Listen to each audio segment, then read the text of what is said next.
So yun no. So hindi siya fake news ha. CMX lang pala siya. So just as CMX. CMX means ano siya yung parang exercise ganun. So Police Regional Office Davao Region spokesperson Police Major Catherine Dilare clarified that International Airport on Sunday, March 9 were part of a simulation exercise or CMX. So however, Dilare did not disclose the specific type of simulation conducted. Photos of a heavy police presence in the airport circulated online, with some netizens linking it to rumors of an ICC arrest warrant for former President Rodrigo Duterte. Claims his camp dismissed as fake news. Yun o, fake news lang pala.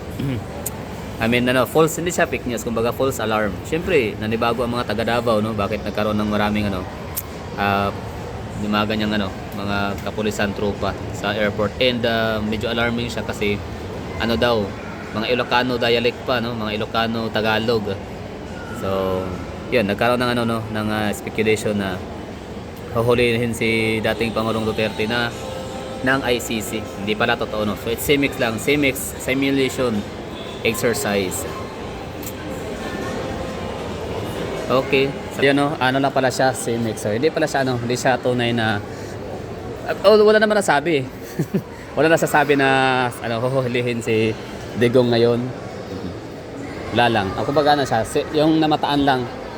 Pero nito kasing huli, mga nagdaang oras naman meron kasing nirelease ang diba, para statement ang Malacanang na parang na nagre-ready na sila or pinapaniguradong na prepared na sila, well prepared para sa ICC, parang gano'n na hulihin ang si dating Pangulong Duterte for issuance of ICC. Basta yun na yun. So, yung mga taga Davao na nagsisend ng mga picture sa mga nabataan nilang mga kapulisan sa mga checkpoints, entry points, exit points, airports. Yan pala ay false alarm lang. Hindi siya tunay or wala siyang kinalaman sa ICC. So, it's a CMX lang or simulation exercises. And sabi ng ni Police Major na daw siya, ayun na nga, CMX, pero hindi nila binanggit, hindi nila dinisclose kung para saan yung kailangan CMX. So baka yun na yun, no? Parang nag-exercise, nagpa-practice na sila, no? Kung paano gagalaw, no?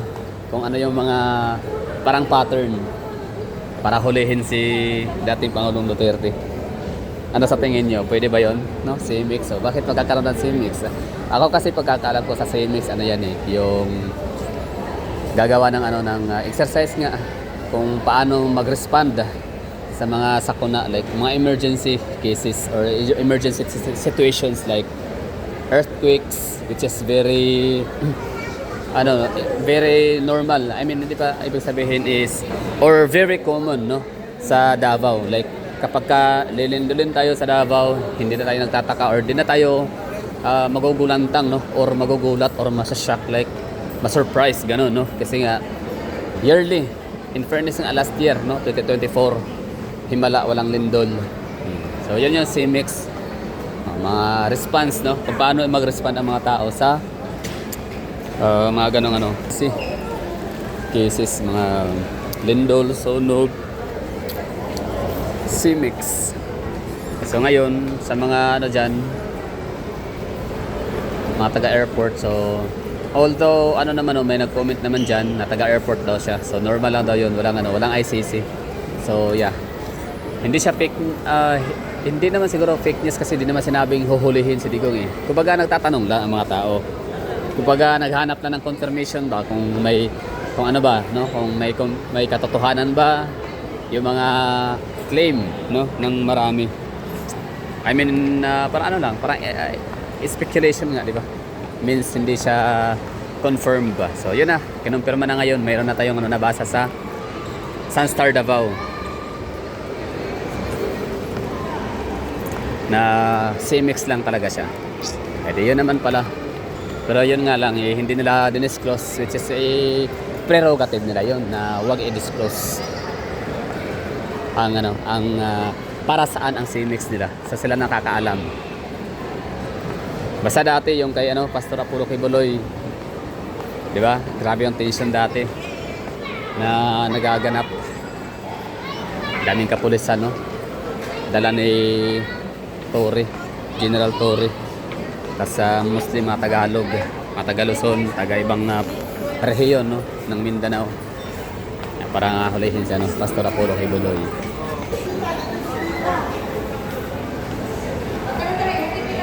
Yun nga, bali, ang mga nakikita ko rin yung ano, mga picture dito sa Davao kanina, yung aking dinaanan. Normal lang kasi yun dito sa Davao na may mga checkpoint. Normal lang yun dito na mayroong mga ganong activities, no, ang ating mga kapulisan.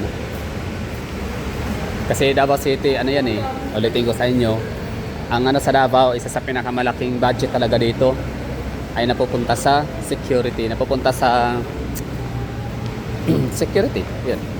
Intelligence funds or confidential fund, intelligence funds, no? Kasi nga, Davao City, napakalaki ng syudad na to, napakayaman, so kailangan protektahan ito from insurgencies. No? So, ngayon, ang Davao City, kahit pa located siya, situated geographically, located in Mindanao, na kung saan siya naman ay hotspot or red spot, no, sa mga tourists and travel guides na ang Pilipinas ay safe talagang puntahan ng mga foreigners except Mindanao, gano'n, no. So pag sinabing Mindanao, kasama na syempre ang Davao, pero kahit pa ganun man kadelikado ang Mindanao na ituring sa ibang mga lugar, ibang mga bansa, Davao City still landed at number 2 safest city in the Philippines. I mean, yeah, Southeast Asia rather. So sa Pilipinas naman siya ang pinaka-safest na sinundan ni Iloilo and Makati. So yan lang, no, walang ano dito, walang ICC. So hindi siya totoo yung mga nag-speculate sa online sa Facebook. So CMX lang pala yung mga kapulisan na namataan sa may airport. So yun lang, no, relax na tayo mga taga Davao, like mga supporter ng mga Duterte family. So okay lang, no, no problem.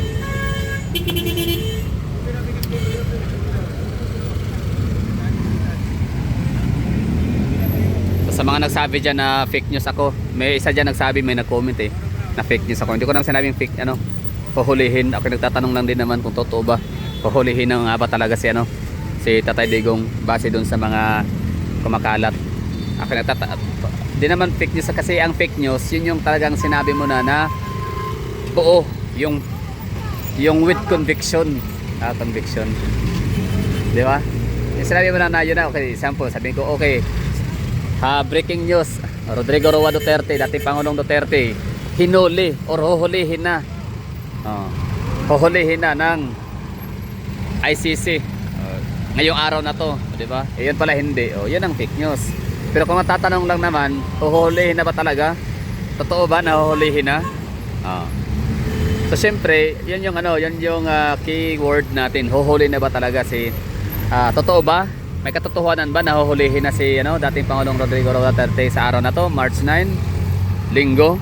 Kasi meron na daw mga namataang mga kapulisan na taga ibang rehiyon sa Pilipinas na talaga sa airport, di ba? So pag yan yung keywords, hindi siya fake news kasi nagtatanong na naman ang tao. Kumbaga parang confirmation lang. So ayun, tingnan mo, may sumagot diyan na taga airport daw siya. So sabi niya wala daw ICC. So yung mga nakita ang police, normal lang daw yung talaga sa airport kasi siya taga airport. Kasi sina-shoutout ko yung mga taga airport kung may mga nanonood, kung kumusta yung lagay diyan. Kasi yun ang yun ang sa post ni Tio Moreno na paki-confirm ang mga taga Davao kasi hindi sila taga Davao, no? So tayo mga taga Davao, tayo yung magko-confirm ba kung ano talaga ang tunay na ganap dito sa ating syudad. Ano yung galaw ng dito ng ating kapaligiran. Kung tunay ba na mayroong ganong commotion or presensya, no, ng mga kapulisan. So sabi ng mga taga-airport, normal lang daw, walang ICC. So lang daw, magsa-shopping lang daw sa NCC. Sabi naman ng isa, hindi daw ICC, baka daw UCC. Ang UCC, di ko alam yung UCC, pero Sabi ko naman baka walang ICC sa Davao pero sure tayo na mayroong UIC. Oh, di ba? UIC, University of Immaculate Conception. Sa Mayano Bangkirohan branch in Bonifacio, Davao City. Yan lang siguro no, so wala. CMX lang yung nakita ang mga kapulisan sa airport natin or simulation exercise. Alright, thank you for watching and bye bye. Pero yun nga ang tanong dyan, no? Ngayon ito ulit yung tanong natin bago natin tapusan ng video, para saan kaya yun, no? Pero siyempre huwag tayong huwag tayong kumbaga lang mapapuzzle kayo, gano'n naman talaga pag mayroong mga unanswered question. So ang dami mga mag-i-speculate ng mga tao like para saan kaya yun, no? So ang dyan, ang point dyan, bakit medyo medyo red flag. Kasi bakit hindi sabihin kung ito naman ay para sa sa safety or para alam niyo yun. So bakit hindi i-disclose? Or ilan, tatanong ulit tayo ha. So bakit kaya sekreto, no? Bakit kaya secret, no? Yung purpose, no, kanang simulation or simulation exercise. So that's the another question. So kayo na bahala diyan magsagot, bibigay sagot. Ako ako yung nag-o-open up ng topic na ganito. So kung tatanungin niyo ko para saan yung CMX na yon, so siguro baka CMX yun na nga kung paano hulihin si Digong, di ba? Baka yun yung CMX na ginagawa nila. Kasi nung sa time ni siguro sa time ni Pastor Apollo Kibuloy, hindi na sila nagkaroon ng CMX para doon, no? Kasi siguro syempre hindi naman kasi head of state si Pastor Apollo Kibuloy, no? So it's a deep state, di ba tawag diyan? So meron siyang no, sa simbahan lang nila ganun, sa kailang community. Pero pag kay Pangulong Rodrigo Roa Duterte kasi talagang yan, mga tao hindi lang talagang membro ni Pastor Apollo Kibuloy, di ba? Ang makikipag-fight against sa mga kapulisan. So this time ang lalaban diyan yung mga tao talaga, mga taga Davao, mga Filipino. So talagang gulo talaga mangyari diyan, no? Kakagulo talaga panigurado kasi di talaga papayagan ng mga taga Davao yan na basta-basta na lang hulihin yung matanda, di ba? Unang-una matanda na yun, may edad na yun. Pangalawa, mayor yan ng Davao City for the longest time, di ba? Siya yung walang ganito. Hindi kami magkakaroon ng business districts. Hindi kami magkakaroon ng mga corporate businesses sa Davao City kung hindi dahil sa palisiyan ni Digong na grabe ang security. Kasi mantagin mo Mindanao to ha, delikado ang Mindanao. Nasa red spot nga siya, no? Hindi siya advice na pumunta dito ang mga foreigner kasi delikado talaga sa Davao City. Bisita lang yun ha, tourist lang yun. What more ang mga businesses? So lalo na mga negosyo, paano sila mag-i-entrust sa isang syudad na mataas ang insurgency level, di ba? Dahil sa palisiyan ni Digong, so naging safe ang Davao City para sa lahat ng activities, no? Mga economic activities safe dito sa Davao City. Walang mga extortions, walang mga hold-ups, walang mga robbery, walang mga ganong mga insurgency sa Davao kasi nga dahil sa napaka-astig na policies, sa peace and security policies ni Tatay Digong as mayor. Tapos dinundan pa ni VP Sara, the best, no? Tinuloy niya ang advokasya ni Tatay Digong na pagandahin ang Davao City by all means. Hindi lang pinagpatuloy, no? Gumawa rin siya ng sarili niyang diskarte din style si VP Sara, kaya lalong naging international renowned city ang Davao City. Dami mga nakuhang mga international awards.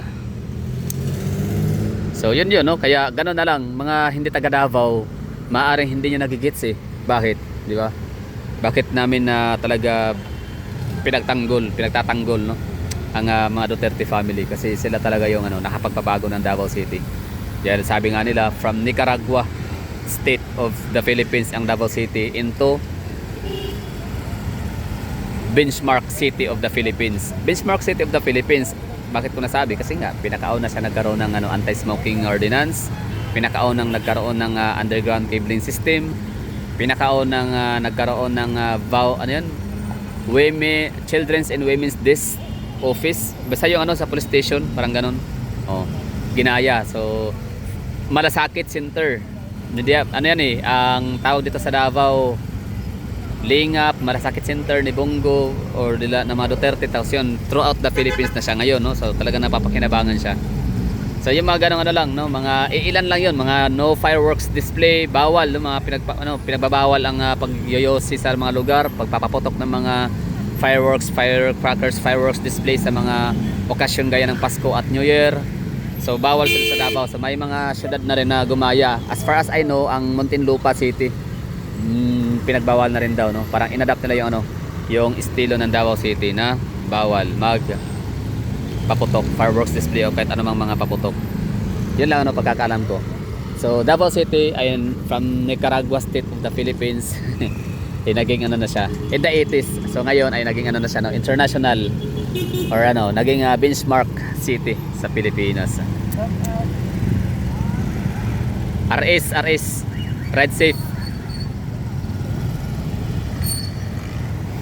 So yun lang siguro, maraming thank you, no? So okay na tayo dito, like hindi totoo na mayroon ng ICC ngayon sa Davao. So Cimex lang yun, no? Secret man siya, ang para kung para saan ang Cimex, pero still Cimex pa rin siya, no? Hindi siya huhulihin. Hindi huhulihin si Digong dahil dun sa mga ganong nakitang ano, mga presensya ng kapulisan. So that's all for this video. Thank you for watching and bye bye and ingat sa God bless Philippines, God save Philippines from corrupt officials. Yung ginagamit ang mga infra project para yumaman itong ating mga congressman. Ginagamit ang pangalang ayuda para makakurakot sila. Yun. So God save the Philippines. Ganda ng Davao, wala kang makikitang ganito ngayon kung hindi dahil sa mga Duterte. Wala man kaming business districts like Ayala ng Makati, BGC ng Taguig, IT Park ng Cebu. Pero yung mga ano namin dito, mga business districts, mga IT parks, hiwa-hiwalay. Oo. Pero wala, napakaliit na ano lang yan. I mean, hindi pala maliit, no? Kumbaga, ano lang yan, hindi yan, no? Hindi yan ang pinakarason or isa lang yan, no? Sa rason bakit naging mayaman ang Davao City.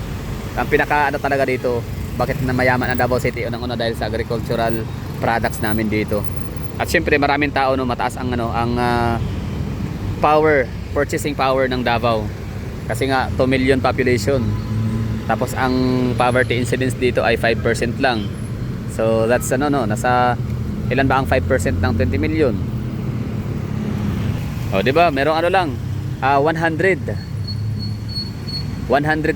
population or 100,000 lamang katao ang nabilong sa PI or poverty incidence. Yan po yung mga walang ano, afford makabili ng mga basic needs and basic necessities.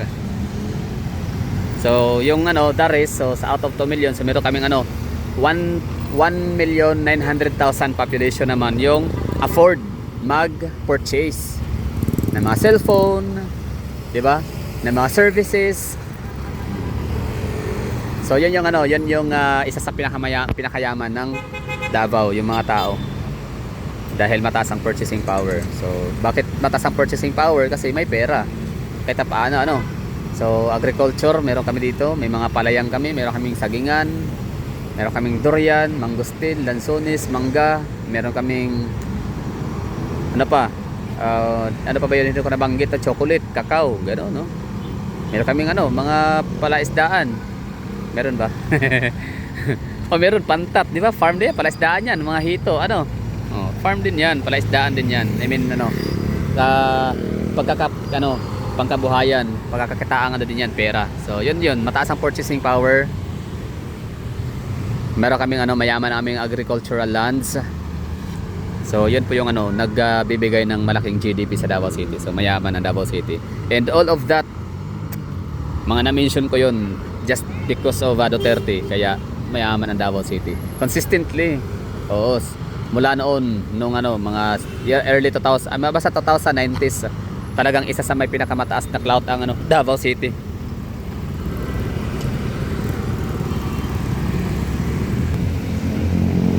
Shoutout po natin si ano, si Lok Espiritu pala, Panigurado, pamilya niya kasi napakaingan niya ngayon sa ano, social media. Silok Espiritu, ano yan, no? Pinklawan slash Dilawan. So, siya yung ano, siya yung running mate nila Kiko Pangilinan, Leila de Lima, Franz Castro. Na pumunta siya ng Davao. Tapos sabi niya, mahal na mahal ko ang Davao. Sobrang ganda ng Davao. Except lang talaga ang lahat, gusto niya lahat sa Davao City. Maganda, pagkain, prutas, mga tao. Except lang daw sa mga Duterte. Aba? Di ba? Parang ano lang, parang sinabi niya lang na gustong gusto niya ang pagkain. Gustong gusto niya ang restaurant. Oh. Maliban na lang sa kusinero. Di ba? Binigyan niya ng malaking ratings ang isang restaurant dahil masarap ang pagkain. Pero yung kusinero, binigyan niya ng ng zero ratings or negative ratings in approval. O paano nangyari yon? So yun dito sa Davao City, parang chieftain namin dito si Duterte, siya yung pinaka-kusinero. Sila yung nagtimpla ng Davao City para maging pinakamagandang syudad sa buong Pilipinas.